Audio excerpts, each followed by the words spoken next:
Big boss ಹೌದು ಸ್ವಾಮಿ, ಕನ್ನಡದ ಅತ್ಯಂತ ಜನಪ್ರಿಯ ರಿಯಾಲಿಟಿ ಶೋ ಸೆಕೆಂಡ್ ಇನ್ನಿಂಗ್ಸ್ ಮತ್ತೊಮ್ಮೆ ಆರಂಭವಾಗಿದೆ.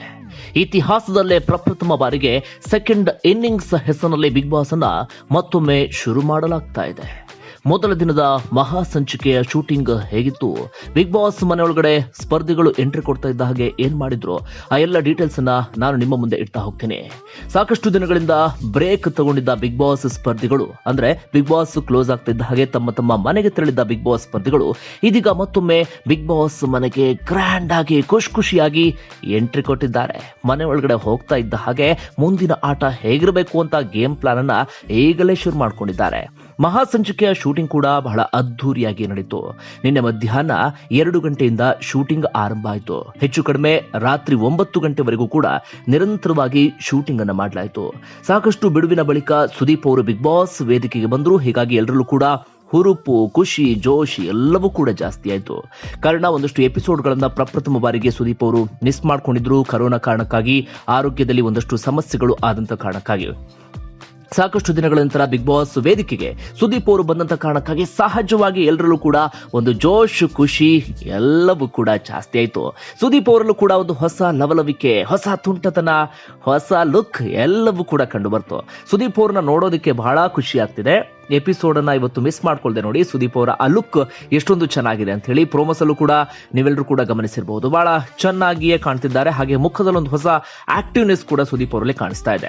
ಇನ್ನು ಸುದೀಪ್ ಅವರು ಬಿಗ್ ಬಾಸ್ ವೇದಿಕೆಗೆ ಬರ್ತಾ ಇದ್ದ ಹಾಗೆ ಈ ಹೊಸ ಸ್ಪರ್ಧಿಗಳನ್ನ ಯಾವ ರೀತಿಯಾಗಿ ಬಿಗ್ ಬಾಸ್ ವೇದಿಕೆಗೆ ಕರೆಸ್ಕೊಳ್ತಾರಲ್ಲ, ಆ ರೀತಿಯಾಗಿ ಒಬ್ಬೊಬ್ಬರನ್ನಾಗಿಯೂ ಕೂಡ ಬಿಗ್ ಬಾಸ್ ವೇದಿಕೆಗೆ ಕರೆಸಿಕೊಳ್ಳಲಾಯಿತು.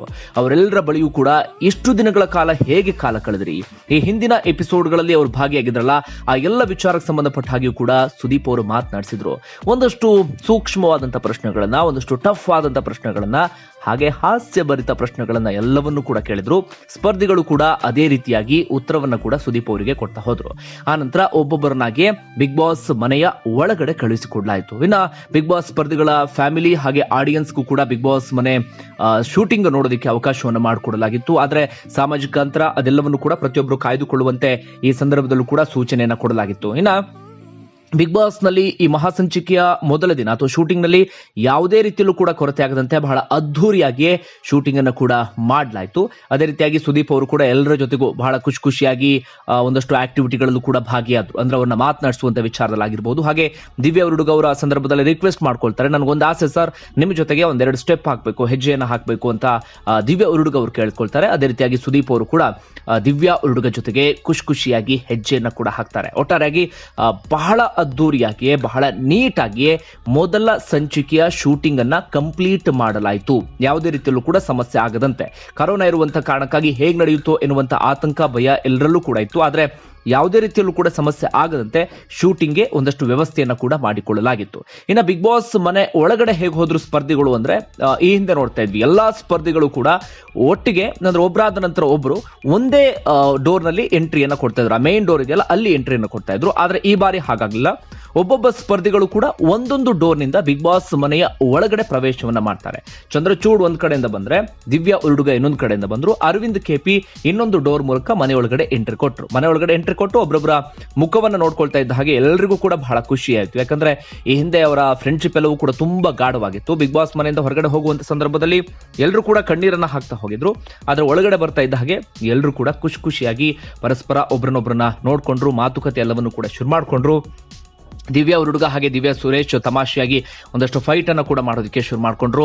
ಆದ್ರೆ ಪ್ರಶಾಂತ್ ಸಂಬರ್ಗಿ ಮಾತ್ರ ಮನೆ ಒಳಗಡೆ ಬರ್ತಾ ಇದ್ದ ಹಾಗೆ ಒಂದಷ್ಟು ಮೈಂಡ್ ಗೇಮ್ ಅನ್ನ ಶುರು ಮಾಡ್ಕೊಂಡ್ರು. ಮಂಜು ಪಾವಗಡ ಹಾಗೆ ಒಬ್ಬೊಬ್ಬರನ್ನೇ ತನ್ನತ್ತ ಸೆಳೆದುಕೊಳ್ಳುವ ಮೂಲಕ ಅವರಲ್ಲಿ ಒಂದಷ್ಟು ವಿಚಾರಗಳನ್ನು ಹೇಳೋದಕ್ಕೆ ಶುರು ಮಾಡ್ಕೊಂಡ್ರು. ಹಿಂದೆ ಇದ್ದ ಹಾಗಲ್ಲ, ಹೊಸ ಗೇಮ್ ಇದು. ನಾವು ಹೊಸದಾಗಿ ಒಂದಷ್ಟು ಪ್ಲಾನ್ ಗಳನ್ನ ಮಾಡ್ಕೊಳ್ಬೇಕಾಗತ್ತೆ, ನಾವು ಟ್ಯಾಕ್ಟಿಕ್ಸ್ ಅನ್ನ ಮಾಡಬೇಕಾಗತ್ತೆ, ಸ್ಟ್ರಾಟಜಿಯನ್ನ ಮಾಡಬೇಕಾಗತ್ತೆ ಅಂತ ಹೇಳಿ ಪ್ರಶಾಂತ್ ಸಂಬರ್ಗಿ ಒಂದಷ್ಟು ಜನರ ತಲೆ ಒಳಗಡೆ ತುಂಬುವಂತ ಕೆಲಸವನ್ನ ಮಾಡಿದ್ರು. ಇನ್ನು ಮಂಜು ಪಾವಗಡ, ದಿವ್ಯಾ ಸುರೇಶ್ ಹೇಗಿರ್ತಾರೆ ಎನ್ನುವಂತ ಕುತೂಹಲ ಎಲ್ಲರಲ್ಲೂ ಕೂಡ ಇತ್ತು. ಯಾಕಂದ್ರೆ ಬಿಗ್ ಬಾಸ್ ಹೊರಗಡೆ ಹೋದಂತ ಸಂದರ್ಭದಲ್ಲೂ ಕೂಡ ಅವರಿಬ್ಬರ ನಡುವೆ ಈ ಹಿಂದೆ ಇದ್ದಂತ ಆತ್ಮೀಯತೆ ಕಂಟಿನ್ಯೂ ಆಗಿರಲಿಲ್ಲ. ಆದ್ರೆ ಮಂಜು ಪಾವಗಡ ಸ್ವಲ್ಪ ಮಟ್ಟಿಗೆ ದಿವ್ಯಾ ಸುರೇಶ್ ಅವರನ್ನ ಅವಾಯ್ಡ್ ಮಾಡುವ ರೀತಿಯಲ್ಲೂ ಕೂಡ ಕಂಡು ಬಂತು. ಇನ್ನು ಅರವಿಂದ್ ಕೆಪಿ ದಿವ್ಯ ಅವ್ರ ಹುಡುಗ. ಪರಸ್ಪರ ಅವ್ರ ಮುಖ ನೋಡ್ಕೊಳ್ತಿದ್ದ ಹಾಗೆ ಇಬ್ರು ಕೂಡ ಖುಷಿ ಆಗ್ಬಿಟ್ರು. ಅಂದ್ರೆ ಹೊರಗಡೆನೂ ಕೂಡ ಮೀಟ್ ಆಗಿದ್ರು, ಹೀಗಾಗಿ ಹೇಳ್ಕೊಳ್ಳುವಂತ ಎಕ್ಸೈಟ್ಮೆಂಟ್ ಏನಿರಲಿಲ್ಲ. ಬಟ್ ಬಿಗ್ ಬಾಸ್ ಮನೆಯಲ್ಲಿ ಮತ್ತೊಮ್ಮೆ ಒಟ್ಟಿಗೆ ಕಾಣಿಸ್ಕೊಳ್ತಿರುವ ಕಾರಣಕ್ಕಾಗಿ ಸಹಜವಾಗಿ ಅವರಲ್ಲೂ ಕೂಡ ಖುಷಿ ಆಯ್ತು. ಒಟ್ಟಾರೆಯಾಗಿ ಮೊದಲ ದಿನ ಬಿಗ್ ಬಾಸ್ ಮನೆ ಒಳಗಡೆ ಹೇಳ್ಕೊಳ್ಳುವಂತ ಆಕ್ಟಿವಿಟೀಸ್ ಗಳೇನು ಇರಲಿಲ್ಲ. ಅವರೆಲ್ಲರೂ ಕೂಡ ಜಸ್ಟ್ ಎಂಟ್ರಿ ಕೊಟ್ಟು ಪರಸ್ಪರ ಎಲ್ಲರೂ ಕೂಡ ಮಾತುಕತೆ ಆಡಿದ್ದು ಮಾತ್ರ ಕಂಡು ಬಂತು. ಬಟ್ ಪ್ರಶಾಂತ್ ಸಂಬರ್ಗಿ ಸೇರಿದಂತೆ ಒಂದಷ್ಟು ಜನ ಬರ್ತಾ ಇದ್ದ ಹಾಗೆ ಒಂದಷ್ಟು ಗೇಮ್ ಪ್ಲಾನ್, ಸ್ಟ್ರಾಟಜಿ ಎಲ್ಲವನ್ನೂ ಕೂಡ ಮಾಡಿದ್ರು.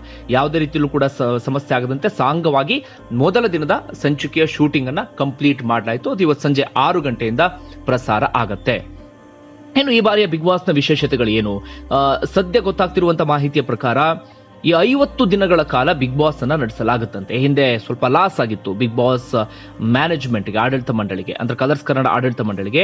ಸೊ ಆ ನಷ್ಟವನ್ನ ಭರಿಸಿಕೊಳ್ಳುವಂತ ಉದ್ದೇಶದಿಂದ 50 ದಿನಗಳವರೆಗೂ ಕೂಡ ಬಿಗ್ ಬಾಸ್ ನಡೆಯುತ್ತಂತೆ. ಬಾಕಿ ಇದ್ದಿದ್ದು 28 ದಿನ ಮಾತ್ರ. ಅದನ್ನ 50 ಡೇಸ್ಗೆ ಇದೀಗ ಎಕ್ಸ್ಟೆಂಡ್ ಮಾಡಲಾಗಿದೆ.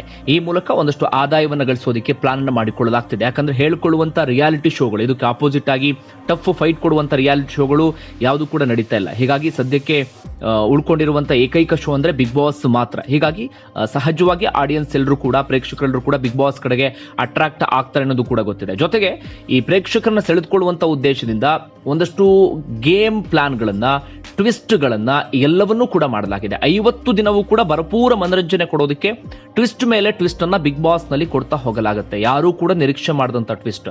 ಸದ್ಯಕ್ಕೆ ಈ ಹಿಂದೆ ಮನೆಯಿಂದ ವಾಪಸ್ ಹೋಗಿದ್ದಂತ ಸ್ಪರ್ಧಿಗಳು ಮಾತ್ರ ಬಿಗ್ ಬಾಸ್ ಮನೆಗೆ ಬಂದಿದ್ದಾರೆ. ಇನ್ನಿಬ್ಬರು ವೈಲ್ಡ್ ಕಾರ್ಡ್ ಎಂಟ್ರಿಯನ್ನ ಕೊಡಲಾಗ್ತಾ ಇದೆ. ಆ ಗುಟ್ಟನ್ನ ಬಿಟ್ಕೊಡ್ತಾ ಇಲ್ಲ. ಬಟ್ ಸದ್ಯಕ್ಕೆ ನಮಗೆ ಸಿಕ್ಕಿರುವಂತ ಮಾಹಿತಿ ಪ್ರಕಾರ ಸಿಲ್ಲಿಲಲ್ಲಿ ಖ್ಯಾತಿಯ ರವಿಶಂಕರ್ ಗೌಡ, ಅದೇ ರೀತಿಯಾಗಿ ರಾಜು ಕೂಡ ಮನೆಯಿಂದ ಹೊರಗಡೆ ಹೋದ ಮೇಲೆ ಸೋಷಿಯಲ್ ಮೀಡಿಯಾ ಬೇರೆ ಬೇರೆ ಕಡೆಗಳಲ್ಲಿ ನೋಡಿದಾಗ ತುಂಬಾ ಜನ ರಾಜು ವಾಪಸ್ ಬರಬೇಕು ಎನ್ನುವಂತ ಮಾತನ್ನ ಆಡ್ತಾ ಇದ್ರು. ಹೀಗಾಗಿ ಗೊತ್ತಾಗಿದೆ ರಾಜು ಅವರಿಗೂ ಕೂಡ ದೊಡ್ಡ ಫ್ಯಾನ್ ಫಾಲೋವರ್ಸ್ ಇದ್ದಾರೆ ಅಂತ ಹೇಳಿ. ಸೊ ರಾಜು ಅವರನ್ನ ಕರ್ಸ್ಕೊಳ್ಳೋದಕ್ಕೂ ಕೂಡ ಪ್ಲಾನ್ ಅನ್ನ ಮಾಡಿಕೊಳ್ಳಲಾಗ್ತಾ ಇದೆ. ಸರ್ಪ್ರೈಸಿಂಗ್ಲಿ ಅವರಿಬ್ಬರಿಗೆ ಎಂಟ್ರಿ ಕೊಡಿಸೋದಕ್ಕೆ ಈಗಾಗಲೇ ಒಂದಷ್ಟು ಪ್ಲಾನ್ ಗಳನ್ನು ಕೂಡ ರೂಪಿಸಿಕೊಳ್ಳಲಾಗಿದೆ. ಅದರ ನಡುವೆಯೂ ಇನ್ನೋರ್ವ ವೈಲ್ಡ್ ಕಾರ್ಡ್ ಸ್ಪರ್ಧಿ ಬರ್ತಾರಂತೆ. ಯಾಕಂದ್ರೆ 50 ದಿನಗಳು ಅಂದಾಗ ಕೇವಲ 12 ಸ್ಪರ್ಧಿಗಳನ್ನ ಇಟ್ಕೊಂಡು ಆಟ ಆಡೋದಕ್ಕೆ ಆಗೋದಿಲ್ಲ. ಇನ್ನು ಸ್ವಲ್ಪ ಜಾಸ್ತಿ ಸ್ಪರ್ಧಿಗಳೇ ಬೇಕಾಗತ್ತೆ. ಇಲ್ಲಾಂದ್ರೆ ಮನೆ ಖಾಲಿ ಖಾಲಿ ಅನ್ನೋ ಫೀಲ್ ಆಗುತ್ತೆ. ಜನರಿಗೂ ಕೂಡ ಹೇಳಿಕೊಳ್ಳುವಂತೆ ಎಂಟರ್ಟೈನ್ಮೆಂಟ್ ಸಿಗಲ್ಲ. 12+3 15 ಮೆಂಬರ್ಸ್ ಅನ್ನ ಮಾಡೋದಕ್ಕೆ ಈಗಾಗಲೇ ಒಂದಷ್ಟು ಪ್ಲಾನ್ಗಳೆಲ್ಲವನ್ನು ಕೂಡ ಮಾಡಿಕೊಳ್ಳಲಾಗ್ತಾ ಇದೆ. ಇನ್ನು ಗೇಮ್ಗಳು ಕೂಡ ಅಷ್ಟೇ, ಟಫೆಸ್ಟ್ ಗೇಮ್ಗಳನ್ನು ಕೊಡೋದಕ್ಕೆ ಪ್ಲಾನ್ ಅನ್ನ ಮಾಡ್ಕೊಳ್ತಾ ಇದ್ದಾರೆ. ಈ ಹಿಂದೆ ನೋಡಿದಾಗ ಹೇಳ್ಕೊಳ್ಳುವಂತ ಗೇಮ್ಗಳೇನಿರಲಿಲ್ಲ, ಹೇಳ್ಕೊಳ್ಳುವಂತ ಆಕ್ಟಿವಿಟೀಸ್ಗಳೇನು ಇರಲಿಲ್ಲ. ಹೀಗಾಗಿ ಹೇಳಿಕೊಳ್ಳುವಂತ ಜಗಳ, ದ್ವೇಷ, ಗಲಾಟೆ ಯಾವುದು ಕೂಡ ಇರಲಿಲ್ಲ. ಈ ಹಿಂದಿನ ಒಂದಷ್ಟು ಬಿಗ್ ಬಾಸ್ ಗಳನ್ನ ನಾವು ನೋಡ್ತಾ ಇದ್ರೆ, ಈ ಹಿಂದೆ ಸೀಸನ್ ಬಿಗ್ ಬಾಸ್ ನಲ್ಲಿ ಯಾವಾಗ್ಲೂ ಕೂಡ ಗಲಾಟೆ, ಗದ್ದಲ ಅದೆಲ್ಲವೂ ಕೂಡ ಇರ್ತಾ ಇತ್ತು. ಬಟ್ ಈ ಸರ್ತಿ ಹಾಗಾಗ್ಲಿಲ್ಲ. ಎಲ್ಲರೂ ಕೂಡ ಆರಾಮಾಗಿ ನಗ್ನಗ್ತಾ ಖುಷಿಯಾಗಿದ್ರು. ಒಂದಷ್ಟು ಜನ ಅಂತೂ ಪಿಕ್ನಿಕ್ ಬಂದಂಗೆ ಆರಾಮಾಗಿ ಓಡಾಡ್ಕೊಂಡಿದ್ರು. ಊಟ ಮಾಡ್ದ, ಮಲಗ್ದ, ಎದ್ದ, ಒಂದೆರಡು ಗೇಮ್ ಅಲ್ಲಿ ಆಟ ಆಡ್ದ, ಮತ್ತೆ ಅದೇ ರೊಟೀನ್ ಆಗ್ಬಿಟ್ಟಿತ್ತು. ಯಾರು ಕೂಡ ಹೇಳ್ಕೊಳ್ಳುವಂತ ಆಕ್ಟಿವಿಟೀಸ್ ಗಳಲ್ಲೂ ಕೂಡ ಭಾಗಿ ಆಗ್ತಿರ್ಲಿಲ್ಲ. ಯಾಕಂದ್ರೆ ಅವರಲ್ಲೂ ಗೇಮ್ ಏನಂತದ್ ಕೊಡ್ತಾ ಇರ್ಲಿಲ್ಲ. ಜೊತೆಗೆ ಅವರಲ್ಲೂ ಆಸಕ್ತಿ ಇತ್ತೋ ಇಲ್ವೋ ಗೊತ್ತಿಲ್ಲ. ನಾವ್ ಏನಕ್ಕೆ ಬಂದಿದೀವಿ ಅನ್ನೋದನ್ನ ಒಂದಷ್ಟು ಜನ ಮರ್ತು ಬಿಟ್ಟಿದ್ರು. ಆದ್ರೆ ಈ ಬಾರಿ ಹಾಗಾಗೋದಿಲ್ಲ. ಪ್ರತಿ ಕ್ಷಣ ಅವರು ಆಕ್ಟಿವ್ ಆಗಿರೋ ರೀತಿಯಲ್ಲಿ ಒಂದಷ್ಟು ಗೇಮ್ ಅನ್ನು ರೂಪಿಸಲಾಗಿದೆ. ಜೊತೆಗೆ ಅವರೆಲ್ಲರೂ ಕೂಡ ಹೇಳಿ ಕಳಿಸಲಾಗಿದೆ, ಈ ಹಿಂದೆ ಮಾಡಿದಂತ ತಪ್ಪುಗಳನ್ನ ಪುನರಾವರ್ತನೆ ಮಾಡಬೇಡಿ. ಇನ್ನು ಮುಂದೆ ಆಕ್ಟಿವ್ ಆಗಿ ಜನರಿಗೆ ಎಂಟರ್ಟೈನ್ಮೆಂಟ್ ಕೊಡುವಂತ ಶೋ, ಆದಷ್ಟು ನಾವು ಎಂಟರ್ಟೈನ್ಮೆಂಟ್ ಅನ್ನ ಕೊಡಬೇಕಾಗತ್ತೆ ಅಂತ ಹೇಳಿ. ಸೊ ಈ ಬಾರಿ ಕೊಡುವಂತ ಗೇಮ್ಗಳು ಅವರವ್ರ ನಡುವೆನೆ ಒಂದಷ್ಟು ಕಿತ್ತಾಟ, ಜಗಳ ಇದೆಲ್ಲದಕ್ಕೂ ಕೂಡ ಕಾರಣವಾಗುವಂತ ಸಾಧ್ಯತೆ ಇದೆ. ತುಂಬಾ ಜನ ಕ್ಲೋಸ್ ಇದ್ರಲ್ಲ, ಅವರ ನಡುವೆ ಒಂದಷ್ಟು ಬಿರುಕು ಬರಬಹುದು. ಈಗಾಗಲೇ ಹಂಗ ಅನಿಸ್ತಾ ಇದೆ. ಪ್ರಶಾಂತ್ ಸಂಬರ್ಗಿ ಬರ್ತಾ ಇದ್ದ ಹಾಗೆ ಒಂದಷ್ಟು ಗೇಮ್ ಪ್ಲಾನ್ ಮಾಡ್ಕೊಳ್ತಾ ಇದ್ದಾರೆ. ಮನೆಯಲ್ಲಿ 2 ಗುಂಪುಗಳಾಗುವಂತ ಎಲ್ಲ ಸ್ಪಷ್ಟ ಲಕ್ಷಣಗಳು ಕೂಡ ಇದೀಗ ಕಾಣಿಸ್ತಾ ಇದೆ. ಇದು ಗೇಮ್ ವಿಚಾರ ಆಯ್ತು, ವೈಲ್ಡ್ ಕಾರ್ಡ್ ಎಂಟ್ರಿಯ ವಿಚಾರ ಆಯ್ತು. ಇನ್ನೊಂದಷ್ಟು ಸರ್ಪ್ರೈಸ್ಗಳು ಇದ್ದಾವಂತೆ. ಅದೇನು ಸರ್ಪ್ರೈಸ್ಗಳು ಅದೆಲ್ಲವನ್ನು ಕೂಡ ಕಾದು ನೋಡಬೇಕಾಗಿದೆ. ಇನ್ನೊಂದಷ್ಟು ಟರ್ನ್ಸ್, ಟ್ವಿಸ್ಟ್ ಎಲ್ಲವೂ ಕೂಡ ಬ್ಯಾಕ್ ಟು ಬ್ಯಾಕ್ ಸಿಗ್ತಾ ಹೋಗುತ್ತೆ. ಒಂದಷ್ಟು ದೊಡ್ಡ ದೊಡ್ಡ ಸೆಲೆಬ್ರಿಟೀಸ್ ಗಳನ್ನು ಕೂಡ ಬಿಗ್ ಬಾಸ್ ಮನೆಗೆ ಎಂಟ್ರಿ ಕೊಡಿಸುವ ಪ್ಲಾನ್ ಅನ್ನು ಮಾಡಲಾಗ್ತಿದೆ. ಅಂದ್ರೆ ಅವರೇನು ಸ್ಪರ್ಧಿಗಳ ರೀತಿಯಲ್ಲಿ ಸುದೀರ್ಘವಾಗಿರೋದಿಲ್ಲ. 1-2 ಗಂಟೆ 3 ಗಂಟೆ. ಈ ಹಿಂದೆ ಒಂದಷ್ಟು ಜನ ಹೋಗಿದ್ರು, ಬೇರೆ ಬೇರೆ ಮಹಾಲಕ್ಷ್ಮಿ ಅವರು ಹೋಗಿದ್ರು ಒಂದ್ಸತಿ. ಹಾಗೆ ಬೇರೆ ಬೇರೆ ಒಂದಷ್ಟು ದೊಡ್ಡ ದೊಡ್ಡ ಸ್ಟಾರ್ಗಳು ಕೂಡ ಹೋಗಿ 1-2-3 ಗಂಟೆ ಸ್ಪರ್ಧಿಗಳ ಜೊತೆ ಕಾಲ ಕಳೆದು ಆಮೇಲೆ ವಾಪಸ್ ಬಂದಿದ್ದು ಎಲ್ಲನೂ ಕೂಡ ನೋಡಿದ್ವಿ. ಈ ಸತಿನೂ ಕೂಡ ಒಂದಷ್ಟು ಸೆಲೆಬ್ರಿಟೀಸ್ ಗಳಿಗೆ ಕನ್ವಿನ್ಸ್ ಮಾಡಲಾಗಿದೆ ಅಂತ, ನೀವು 2 ಗಂಟೆ 3 ಗಂಟೆ ಹೋಗಿ ಬನ್ನಿ ಅಂತ ಹೇಳಿ. ಅದಕ್ಕೆ ತಕ್ಕದಾದ ಸಂಭಾವನೆಯನ್ನು ಕೂಡ ಅವರಿಗೆ ಕೊಡಲಾಗುತ್ತೆ. ಆ ರೀತಿಯಾಗಿ ಸೆಲೆಬ್ರಿಟೀಸ್ ಗಳನ್ನ ಕಳಿಸೋದಕ್ಕೂ ಕೂಡ ಪ್ಲಾನ್ ಅನ್ನ ಮಾಡಿಕೊಳ್ಳಲಾಗಿದೆ. ಒಟ್ಟಾರೆಯಾಗಿ ಸಾಕಷ್ಟು ಮನರಂಜನೆಯನ್ನ ಕೊಡೋದಕ್ಕೆ ಒಂದಷ್ಟು ಸಿದ್ಧತೆ ಮಾಡಿಕೊಳ್ಳಲಾಗಿದೆ. ಈಗಲೇ ಚರ್ಚೆ ಶುರುವಾಗಿದೆ, ಬಿಗ್ ಬಾಸ್ ವಿನ್ನರ್ ಯಾರು ಅಂತ ಹೇಳಿ. ಸದ್ಯಕ್ಕೆ ಓಡ್ತಾ ಇರುವಂತ 2 ಕುದುರೆಗಳು ಅಂದ್ರೆ ಒಂದು ಅರವಿಂದ್ ಕೆಪಿಗೆ ಟಫ್ ಪೈಪೋಟಿಯನ್ನು ಕೊಡ್ತಾ ಇರೋದು ಅಂದ್ರೆ ಮಂಜು ಪಾವಗಡ. ಅದನ್ನು ಬಿಟ್ರೆ ವೈಷ್ಣವಿನೂ ಕೂಡ ಅದೇ ರೇಸ್ ನಲ್ಲಿದ್ದಾರೆ. ಶಮಂತ್ ಕೂಡ ಲಕ್ಕಿ ಮ್ಯಾನ್, ಯಾವಾಗ ಬೇಕಾದ್ರೂ ಶಮಂತ್ ಹನುಮಂತ್ ದಿಢೀರ್ ಅಂತ ಹೇಳಿ ಮುಂದೆ ಬರುವಂತ ಸಾಧ್ಯತೆಗಳು ಕೂಡ ಇದೆ, ಹೇಳೋಕ್ಕಾಗಲ್ಲ. ಇನ್ನು ಇರುವಂತ ಎಲ್ಲ ಸ್ಪರ್ಧಿಗಳು ಕೂಡ ಟಫೆಸ್ಟ್ ಸ್ಪರ್ಧಿಗಳೇ, ಯಾರು ಏನು ವೀಕ್ ಸ್ಪರ್ಧಿಗಳು ಅಂತ ಏನಿಲ್ಲಿ ಹೇಳೋದಿಕ್ ಆಗೋದಿಲ್ಲ. ಎಲ್ಲರೂ ಕೂಡ ತುಂಬಾ ಸ್ಟ್ರಾಂಗ್ ಆಗಿರುವಂತ ಸ್ಪರ್ಧಿಗಳೇ. ಯಾವ ರೀತಿ ಬೇಕಾದರೂ ಅವರಲ್ಲಿ ಪೈಪೋಟಿಯನ್ನು ಕೊಡುವಂತ ಎಲ್ಲ ಸಾಧ್ಯತೆಗಳು ಕೂಡ ಇದೆ. ಜೊತೆಗೆ ಈ ಬಾರಿ ಒಂದಷ್ಟು ಬೇರೆ ಬೇರೆ ಪ್ಲಾನ್ ಅನ್ನ ಮಾಡ್ಕೊಳ್ಳಲಾಗಿದೆಯಲ್ಲ, ಹೀಗಾಗಿ ಯಾರು ವಿನ್ ಆಗ್ತಾರೆ ಅಂತ ಹೇಳೋದಕ್ಕೆ ಆಗೋದಿಲ್ಲ. ಯಾಕಂದ್ರೆ ಎಲ್ಲರ ಸ್ಟ್ರೆಂತ್ ವೀಕ್ನೆಸ್ ಅನ್ನ ಎಲ್ಲರೂ ಕೂಡ ಅರ್ಥ ಮಾಡ್ಕೊಂಡ್ ಬಿಟ್ಟಿದ್ದಾರೆ. ಜೊತೆಗೆ ಹೊರಗಡೆ ಜನ ನಮ್ಮನ್ನು ಹೇಗೆ ನೋಡ್ತಿದ್ದಾರೆ ಅದನ್ನು ಕೂಡ ನೋಡಿದ್ದಾರೆ. ಹೀಗಾಗಿ ಅವರು ಒಂದಷ್ಟು ಗೇಮ್ ಪ್ಲಾನ್ ಮಾಡ್ಕೊಂಡಿರ್ಬೋದು. ಪ್ರತಿಯೊಬ್ರು ಕೂಡ ಹೇಳಕ್ಕಾಗಲ್ಲ ಬಿಗ್ ಬಾಸ್ ವಿನ್ನರ್ ಯಾರಾಗ್ತಾರೆ ಅಂತ ಹೇಳಿ. ಸದ್ಯಕ್ಕಂತೂ ಅರವಿಂದ್ ಕೆಪಿ ಅಥವಾ ಮಂಜು ಪಾವಗಡ ಅಂತ ಒಂದಷ್ಟು ಮಾತುಗಳು ಕೇಳಿ ಬರ್ತದೆ. ಅವ್ರ ನಡುವೆ ರೇಸ್ ಇದ್ದ ಹಾಗೆಯೂ ಕೂಡ ಕಾಣಿಸ್ತಾ ಇದೆ. ಬಟ್ ಈಗ ಎಲ್ಲ ಗೇಮ್ ಕೂಡ ಬದಲಾಗುತ್ತೆ. ತುಂಬಾ ಹಿಂದಿದ್ದವರು ಕೂಡ ದಿಢೀರ್ ಮುಂದೆ ಹೋಗುವಂತ ಸಾಧ್ಯತೆಗಳು ಕೂಡ ಇದೆ. ಇವರಿಬ್ಬರನ್ನೂ ಕೂಡ ಓವರ್ಟೇಕ್ ಮಾಡಿ ಇನ್ನೊಬ್ರು ಯಾರಾದ್ರೂ ಕಾಣಿಸ್ಕೊಳ್ಳುವಂತ ಸಾಧ್ಯತೆಯನ್ನು ಕೂಡ ಅಲ್ಲಗೆಳೆಯುವ ಹಾಗಿಲ್ಲ. ಒಟ್ಟಾರೆಯಾಗಿ ಇವತ್ತಿನ ಎಪಿಸೋಡ್ ಬಹಳ ಚೆನ್ನಾಗಿದೆ. ಒಂದು ಫ್ರೆಶ್ನೆಸ್ ಕಾಣಿಸ್ತಾ ಇದೆ. ನೋಡೋಣ ಇದೇ ಫ್ರೆಶ್ನೆಸ್ ಕಂಟಿನ್ಯೂ ಆಗುತ್ತಾ ಏನು ಎತ್ತಾ ಅಂತ.